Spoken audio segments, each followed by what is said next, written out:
Hello guys, welcome back to कुकूज mini vlog. तर guys आज निघालो होतो आम्ही सकाळी क्लासला जाऊन आलो. तर मूड माझा लय भारी होता. मग घरी आल्यावर कळलं की आपला फॅन बिघडला आहे. गरमीचे दिवस आणि त्याच्यामध्ये बिघडला होता आमचा फॅन. मग काय ते फॅनला काहीतरी डब्बे असते ते घ्यायला आम्ही गेलो होतो दुकानाला, पप्पा आणि मी.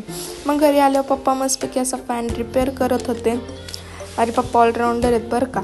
नंतर आली होती आपली अर्पिता, कारण की आज काढायचे होते आम्हाला फोटो. मग काय मस्तपैकी अर्पिता आली होती. आम्ही गेलो होतो सानिकाच्या घरी. मग डॉगेश भाई आम्हाला दिसला होता रस्त्यामध्ये. मग काय आमच्या दोघींचं पण झालं होतं मस्तपैकी आवरून. मग काय ह्या दोघींचे चाललेले जरा स्नॅपमध्ये नखरे. मग आम्ही निघालो होतो फोटो काढायला. तिघी पण बघा कसल्या भारी दिसत होतो. मग नंतर आमचे फोटो काढून झाले होते मस्तपैकी. मग आम्ही निघालो होतो पाणीपुरी खायला, कारण की आम्हाला सगळ्यांना लागली होती भूक. मग काय मस्तपैकी पाणीपुरी खाल्ली. नंतर घरी आले तर मी माझ्या मम्मीसोबत जरा पोकी चाळी केली. मम्मीला माझ्यासोबत पोकी बनवलं. मग नंतर माझ्या मम्मीचं मोठं बाळ आलं होतं जरा लाडामध्ये, कारण की त्याला खायचं होतं मंचुरियन. मग काय मम्मीने दिली होती परवानगी मंचुरियन खायला. मग मंचुरियनच्या दुकानावर गेलं तर मंचुरियनचं दुकानच बंद होतं. मग काय गपचूपमध्ये पाणीपुरी खावी लागली. आजच्या ब्लॉगमध्ये एवढंच. परत भेटूया पुढच्या ब्लॉगमध्ये. तोपर्यंत बाय बाय.